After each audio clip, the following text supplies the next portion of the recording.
యెహోషువ 5వ అధ్యాయము.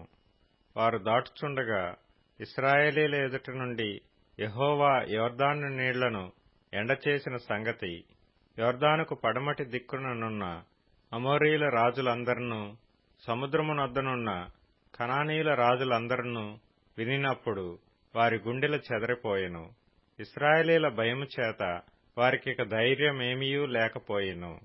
ఆ సమయమున యెహోవా రాతి కత్తులు చేయించుకొని మరలా ఇశ్రాయేలీయులకు సున్నతి చేయించుమని యెహోషువకు ఆజ్ఞాపింపగా, యెహోషువ రాతి కత్తులు చేయించుకొని సున్నతిగిరి అను స్థలము దగ్గర ఇశ్రాయేలీయులకు సున్నతి చేయించెను.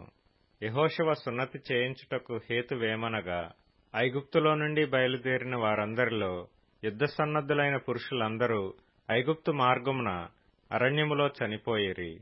బయలుదేరిన పురుషులందరూ సున్నతి పొందిన వారే కాని ఐగుప్తులో నుండి బయలుదేరిన తరువాత అరణ్య మార్గమందు పుట్టిన వారిలో ఎవరునూ సున్నతి పొంది ఉండలేదు.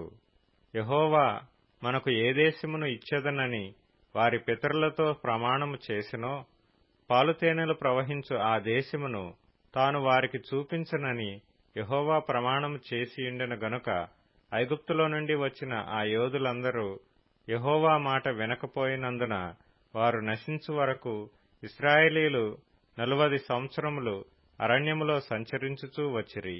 ఆయన వారికి ప్రతిగా పుట్టించిన వారి కుమారులు సున్నతి పొంది ఉండలేదు గనుక వారికి సున్నతి చేయించెను. ఏలైనగా మార్గమున వారికి సున్నతి జరగలేదు.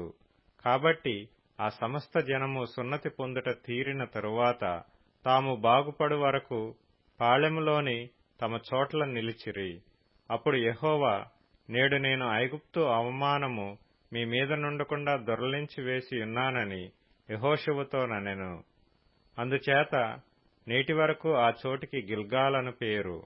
ఇశ్రాయేలీయులు గిల్గాలులో దిగి ఆ నెల 14వ తేదీని సాయంకాలమున యెరికో మైదానములో పస్కా పండుగను ఆచరించిరి.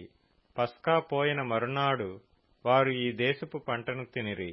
ఆ దినమందే వారు పొంగకయు వేచబడియున్న భక్ష్యములను తినిరి. మరునాడు వారు ఈ దేశపు పంటను తినుచుండగా మన్నా మానిపోయెను. అటు తరువాత ఇశ్రాయేలీయులకు మన్నా దొరకకపోయెను. ఆ సంవత్సరమున వారు కనాను దేశపు పంటను తినిరి. యెహోషువ యెరికో ప్రాంతమున నున్నప్పుడు అతడు కన్నులెత్తి చూడగా దూసిన కత్తి చేతపట్టుకునియున్న ఒకడు అతని ఎదుట నిలిచియుండెను. యెహోషువ అతని యొద్దకు వెళ్లి, నీవు మా పక్షముగా నున్నవాడవా, మా విరోధుల పక్షముగా నున్నవాడవా అని అడుగగా, అతడు కాదు, యెహోవా సేనాధిపతిగా నేను వచ్చియున్నానెను. యెహోషువ నేలమట్టుకు సాగిలపడి నమస్కారము చేసి, నా ఏలినవాడు తన దాసునికి సెలవిచ్చునదేమని అడిగెను. అందుకు యెహోవా సేనాధిపతి, నీవు నిలిచియున్న ఈ స్థలము పరిశుద్ధమైనది, నీ పాదరక్షలను తీసివేయుమని యెహోషువతో చెప్పగా, యెహోషువ అలాగు చేసెను.